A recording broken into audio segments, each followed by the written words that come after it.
around yourself, there's a really a bit. Underneath the floor at the edge of a cliff. Someone told me Jesus was the devil's lover. While we masturbated on a magazine cover. Who's that girl? The song's called Fear in the Western World, the band's called The Stimulators, and this is the New Zealand punk scene.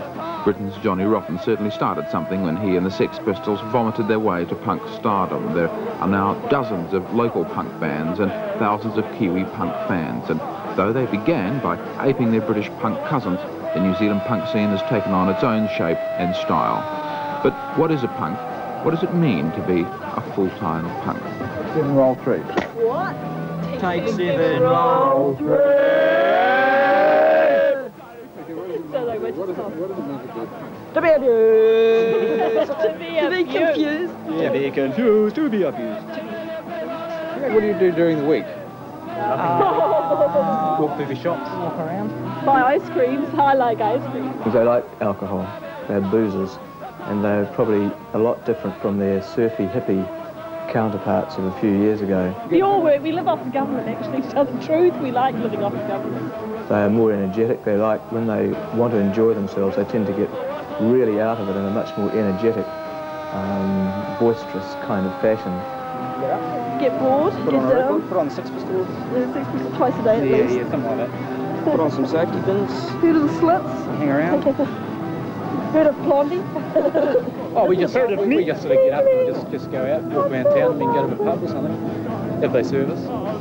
The well-dressed punk about town wears sneakers, perhaps black plastic pants, second-hand suit coat, second-hand shirt and tie, lots of badges, and short hair.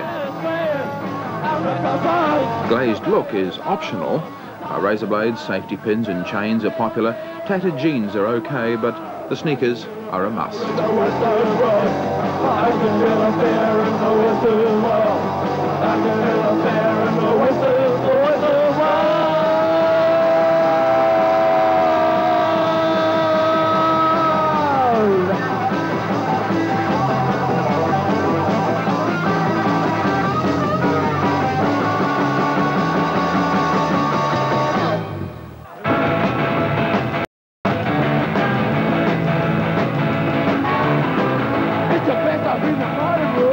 Auckland is the city for punk in New Zealand. There are countless punk and new wave bands like these, the Assassins featuring Roger Rocks.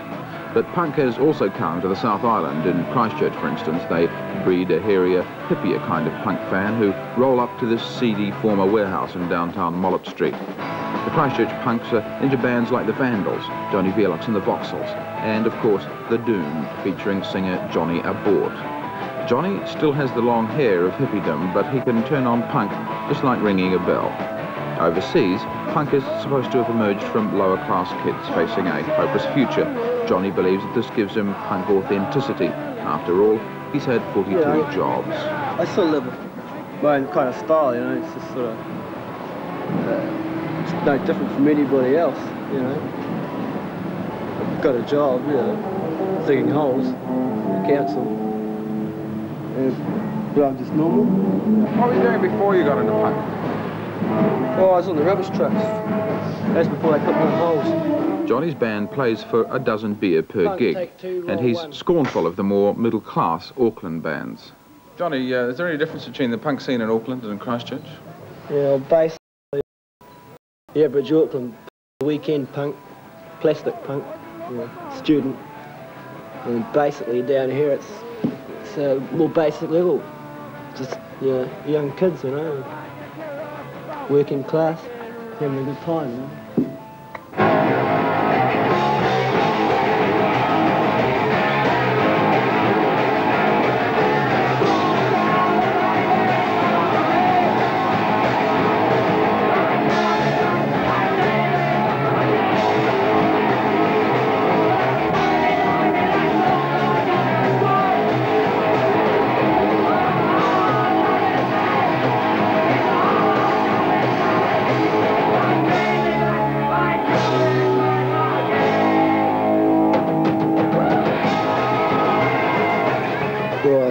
Doom are probably the best band in the Southern Hemisphere.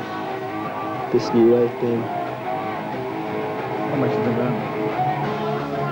Well, there's no we are. What do the working class Christchurch punks think of the Auckland art student?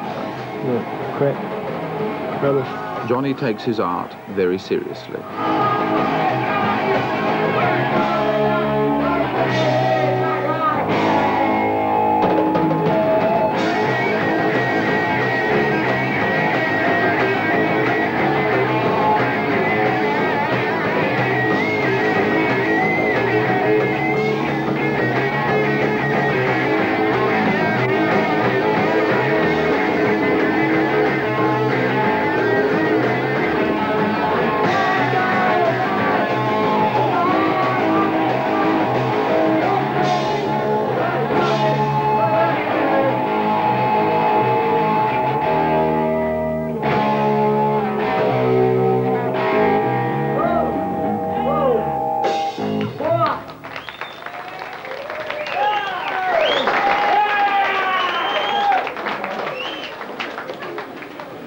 Johnny may or may not be serious about his criticism of the Auckland punk scene, but he and his supporters are correct when they say that punk in New Zealand is dominated by the products of our art schools. People like the lovely Zero, singer with the country's best-known new wave band, the Suburban Reptiles.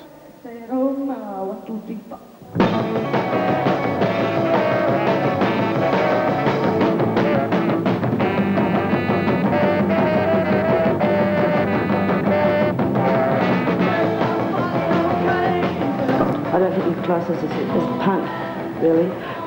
We could be categorised as the new wave, but I don't think punk is a real good word. It's too narrow. No, the punks are the audience. Yes.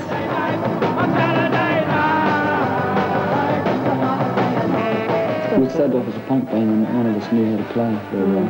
That's why we're punk. So as soon as you got a bit better, you became new wave. Yeah.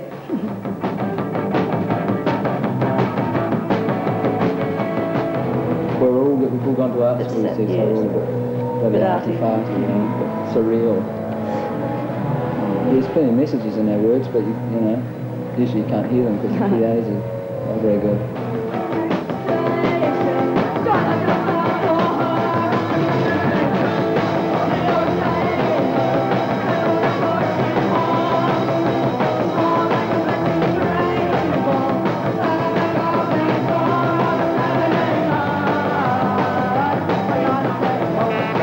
Or not, Auckland is the centre of punk in New Zealand, and a few days ago a young Auckland promoter decided to spread the good word south. Derek King gathered about him the creme de la creme of Auckland punkdom, hired a bus and set off for the Wellington Town Hall. His mission to bring the punk experience to the capital, sort of 1978, a punk odyssey. Wellington slept, blissfully unaware that Auckland's assassins, stimulators, suburban reptiles, idle idols and scavengers were heading for their town. Also on the bus are a group of young men called Rooter, who illustrate one of the more interesting aspects of punk. Like the music or not, it is getting the kids playing live music. Give your average punk a guitar, 3 or 4 weeks later, he has his own band. Well, we first got interested in sort of playing after following a group called the Scavengers and listening to records coming up from England. We've always liked that sort of music, even though it wasn't called punk, you know, it used to be called pop or old rock and roll. And so it's sort of natural progression. But with all these new bands started, we decided we might as well play ourselves, so we did. Punk is getting people playing. Yeah, that's right, you know, you're sick of going down to discos and listening to records, something like that. One of their major dislikes certainly would be the disco scene. I mean, they find it utterly repulsive. It's just such an empty, mush-minded kind of sound. It's such a cool medium. Everything is so laid back. There's no real energy being imparted whatsoever. How long have you people been playing? Just over a month now. Actually playing practice for about 6 weeks or something. It's really good. How do you rate yourself? Are you any good after a month's playing? We're better. The instant punk bands aren't all males. The young women rehearsing in their dining room here are the idle idols, and like a lot of punk bands, most of the idols only started learning to play after they decided to form a band. The idols are sort of like an Auckland version of the Rock Follies. They take their music seriously, they're anxious about doing well. And what they currently lack in musical finesse, they make up for with a considerable flair for publicity. They thought it would be nice to do this interview in bed. From Well, the reptiles that started it off for me, really. Yeah, I got interested through the reptiles. Well, it was sort of because, you know, they did it and... It seemed so easy that I thought, well, we'll form a group of our own. I'd never played it before. You know, It seems so easy. Well, the way they did it seemed so basic. We learned our instruments from scratch. We were quite proud of ourselves and stuff. So you None of actually us decided to form a group, and Before then we you knew set about anything. learning to play. No, Shona's experience. Yeah, We were she's lucky young to get gun. Shona. but I was self-taught. I think we're excellent for how long we've been playing. But, And good potential, but we've got problems like no transport, no practice No room. room. We have to just practice away at home, not too late because we're neighbours, and very soft. we can't Yeah, set no, up permanently anywhere. Well, what sort of ambitions do you have for the band? We're the greatest. I don't Do our know. own stuff. Now, Auckland yeah. female group. Well, I mean, Yeah, I only do I it because I appreciate enjoy it. I appreciate new bands coming on the scene, so I expect everyone else to appreciate us. So, after only weeks of playing, the Idols are on a bus to the big time in Wellington. Back in a moment with the Idols and others in the capital.